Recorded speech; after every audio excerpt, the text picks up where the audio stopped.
So yan, good morning guys. Welcome to my vlog ulit. It's Robert's Vlog. So makikita nyo dyan guys, tayo'y nagkakape sa ganda ng umaga ngayong Tuesday. So ang kinakape nga pala natin dyan is luyang dilaw. So luyang dilaw lang tayo ng luyang dilaw, di ba? Napakasarap humigop. Mainit-init pa yan guys. So yan lagi ang kinakape ko. So guys, samahan nyo naman ako sa papasok na tayo ngayon sa warehouse. So yan. Yan yung mga truck na binaba natin kahapon.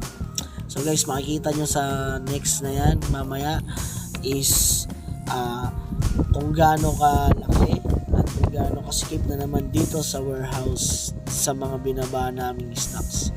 So makikita nyo, napakaganda ng umaga, ganda ng langit, di ba? So guys, yan. Ito nga pala ulit ang ating warehouse. Papasok tayo ulit. Tayo ulit ay magtatrabaho dito sa warehouse ng Olea. So napapansin niyo, napakadami na naman ng stocks. So yan. Papaayos natin mamaya yan. So maghihintay tayo ng ating mga tao.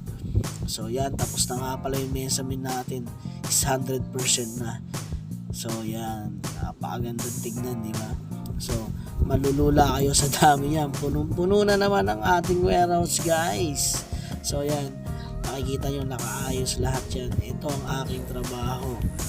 So yan, napakalaking warehouse nito na minamanage ko ito guys. Suporta lang lagi sa ating YouTube channel and Reels.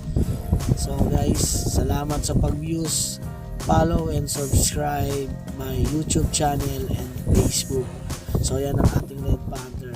Salamat sa views, Robert's Vlogs.